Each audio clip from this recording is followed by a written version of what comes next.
নেতা জনাব তারেক রহমানের সাথে যখন এই জাতীয়তাবাদী রিক্সা চালক ভ্যান দলের নেতা কর্মীরা সেদিন দেখা করতে গিয়েছিলেন,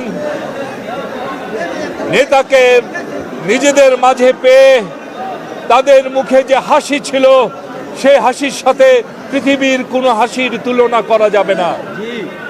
এক অকৃত্রিম সুখ যেন তারা পেয়েছেন তাদের নেতা জনাব তারেক রহমানকে তাদের মাঝে পেয়ে। ভাইরা আমার, সামনে একটি নির্বাচন অপেক্ষা করছে। সেই নির্বাচনের জন্যে বিএনপির সমস্ত অঙ্গ সংগঠন এবং বিএনপির সর্বস্তরের নেতাকর্মীরা, সহযোগী সংগঠনগুলোর নেতাকর্মীরা, তারা সবাই নির্বাচনকে সামনে নিয়ে তারা জনগণের মধ্যে কাজ করছে। 23 তারিখের পর তারা তাদের প্রচারণা শুরু করবে। আমরা লক্ষ্য করছি, আমরা অত্যন্ত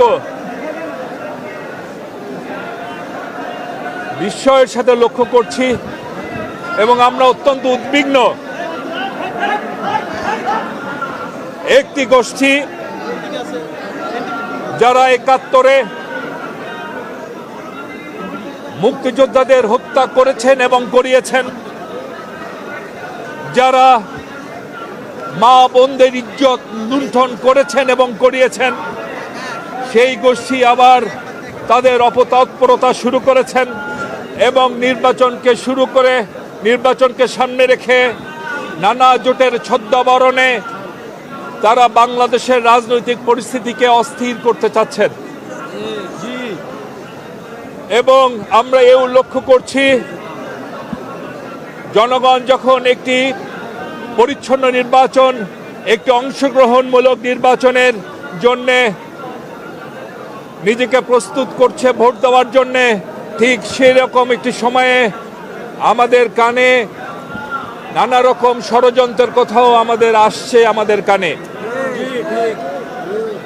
সেই ষড়যন্ত্রকারী যারা, তারা যেখানেই থাকুক, প্রশাসনেই থাকুক বা যেখানেই থাকুক, তাদের উদ্দেশ্যে বলতে চাই, জনগণের অংশগ্রহণমূলক একটি নির্বাচনের মাধ্যমে জনগণের সরকার প্রতিষ্ঠার যে লড়াই আমাদের নেতা জনাব তারেক রহমান করছেন, সেই লড়াইয়ে আমরা কিন্তু এখন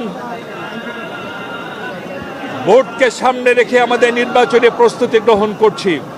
এর অর্থ এই না যে আমরা একটি নির্দলীয় নিরপেক্ষ নির্বাচনের জন্য যে আন্দোলন, সে আন্দোলন আমরা বন্ধ করে দিয়েছি। আমাদের আন্দোলন কিন্তু আন্দোলনের জায়গায় আছে।